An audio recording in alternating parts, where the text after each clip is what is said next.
ಕರ್ತನಾದ ಯೇಸು ಕ್ರಿಸ್ತ ನಾಮದಲ್ಲಿ ನಿಮ್ಮೆಲ್ಲರನ್ನು ವಂದಿಸಿ ಬರಮಾಡುತ್ತೇನೆ. ಬನ್ನಿರಿ, ನಾವು ಒಟ್ಟಾಗಿ ಸೇರಿ ಪ್ರಾರ್ಥಿಸೋಣ ಎಂಬ ಈ ಕಾರ್ಯಕ್ರಮಕ್ಕೆ ಯೇಸು ಕ್ರಿಸ್ತ ನಾಮದಲ್ಲಿ ನಿಮ್ಮನ್ನು ಬರಮಾಡಿಕೊಳ್ಳುತ್ತೇವೆ. ಈ ದಿವಸದ ಪ್ರಾರ್ಥನೆಯ ವಿಜ್ಞಾಪನೆ, ಲೋಕದ ಎಲ್ಲ ಕಡೆ ಇರುವಂಥ ವಿಧವೆಯರಿಗಾಗಿಯೂ ಎಲ್ಲ ಅನಾಥ ಮಕ್ಕಳಿಗಾಗಿಯೂ ನಾವು ಪ್ರಾರ್ಥಿಸೋಣ. ಆಧಾರದ ದೇವರ ವಾಕ್ಯ ಯಾಕೋಬನ ಪತ್ರಿಕೆ 1ನೇ ಅಧ್ಯಾಯ 27ನೇ ವಾಕ್ಯ. ಸಂಕಟದಲ್ಲಿ ಬಿದ್ದ ದಿಕ್ಕಿಲ್ಲದವರನ್ನು, ವಿಧವೆಯರನ್ನು ಪರಾಮರಿಸಿ ತನಗೆ ಪ್ರಪಂಚದ ದೋಷವು ಹತ್ತದಂತೆ ನೋಡಿಕೊಂಡಿರುವುದೇ ತಂದೆಯಾದ ದೇವರ ಸಾನ್ನಿಧಾನದಲ್ಲಿ ಶುದ್ಧವೂ ನಿರ್ಮಲವೂ ಆಗಿರುವ ಭಕ್ತಿ. ಈ ದೇವರ ವಾಕ್ಯದ ಪ್ರಕಾರವಾಗಿ ದಿಕ್ಕಿಲ್ಲದೆ ಇರುವವರಿಗಾಗಿಯೂ ವಿಧವೆಯರನ್ನು ಪರಾಮರಿಸಿ ಪ್ರಾರ್ಥಿಸುವಾಗ ದೇವರು ಖಂಡಿತವಾಗಲೂ ನಮ್ಮನ್ನು ಆಶೀರ್ವದಿಸ್ತಾನೆ. ದಿವಸದಲ್ಲಿ ಬನ್ನಿರಿ, ನಾವು ಪ್ರಾರ್ಥನೆ ಮಾಡೋಣ. ಪ್ರಾರ್ಥನೆಗೆ ಮುಂಚಿತವಾಗಿ, ಲೋಕದ ಎಲ್ಲ ಕಡೆಯಲ್ಲೂ 100 ಮಿಲಿಯನ್ ಅನಾಥರಿದ್ದಾರೆ. ಪ್ರತಿ ದಿವಸವೂ 5,700 ಅನಾಥ ಮಕ್ಕಳಾಗಿ ಕೈಬಿಡಲ್ಪಡುತ್ತಾರೆ. ಇದು ಸಲ ಪ್ರಾರ್ಥನೆ ಮಾಡೋಣ.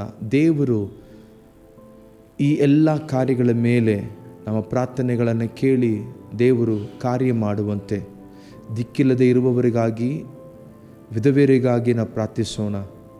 ದೇವರು ತಾಮೇ ಅವರಿಗೆ ಆಶ್ರಯ ದುರ್ಗವಾಗಿದ್ದು ನಡೆಸುವಂತೆ. ಒಳ್ಳೆಯ ಯೇಸುಸ್ವಾಮಿ, ಈ ಸಮಯದಲ್ಲಿ ಎಲ್ಲ ಅನಾಥ ಮಕ್ಕಳಿಗಾಗಿ ಪ್ರಾರ್ಥಿಸ್ತಾ ಇದ್ದೇವೆ. ನೀನು ಒಳ್ಳೆಯ ತಂದೆ ಆಗಿದೆಯಾ. ಅನೇಕ ಮಕ್ಕಳು ತಮ್ಮ ತಂದೆ ತಾಯಿಗಳಿಂದ ಕೈಬಿಡಲ್ಪಟ್ಟು, ಅನೇಕ ಮಕ್ಕಳು ಅವರು ದಾರಿ ತಪ್ಪಿ, ಅವರು ಕರ್ತನೇ ತಪ್ಪಾದ ಮಾರ್ಗಗಳಲ್ಲಿ ಬಿದ್ದು ಅವರು ಅನಾಥರಾಗಿರುವಂಥದ್ದು. ಅನೇಕರು ಕಳೆದು ಹೋಗಿ ಅನಾಥರಾಗಿರುವಂಥದ್ದು. ಯಾವ ಸ್ಥಿತಿಯಲ್ಲಿ ಅವರು ಯಾರೂ ಇಲ್ಲದೆ ಅನಾಥರಾಗಿದ್ದಾರೋ ಸ್ವಾಮಿ, ನೀನೆಲ್ಲರಿಗೂ ತಂದೆಯಾಗಿದೆಯಾ. ಮುಖ್ಯವಾಗಿ ಎಲ್ಲ ವಿಧವೆಯರಿಗಾಗಿ ಪ್ರಾರ್ಥಿಸ್ತಾ ಇದ್ದೇವೆ. ನೀನು ಆಶ್ರಯ ದುರ್ಗವಾಗಿದ್ದು ಪ್ರತಿಯೊಬ್ಬರನ್ನು ನೀನು ನಡೆಸಬೇಕಾಗಿ ನಾವು ಪ್ರಾರ್ಥನೆ ಮಾಡುತ್ತಾ ಇದ್ದೇವೆ.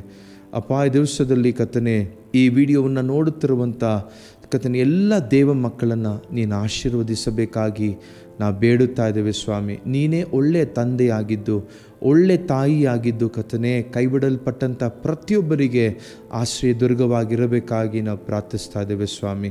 ನಮ್ಮ ಪ್ರಾರ್ಥನೆ ಕೇಳಿದಂಥ ಪ್ರೀತಿಗಾಗಿ ಸ್ತೋತ್ರ. ಯೇಸುವಿನ ನಾಮದಲ್ಲಿ ಬೇಡುತ್ತೇವೆ ತಂದೆಯೇ, ಆಮೇನ್. ದೇವರು ತಾಮೇ ನಮ್ಮೆಲ್ಲರನ್ನ ಆಶೀರ್ವಾದ ಮಾಡಲಿ. ಆಮೇನ್.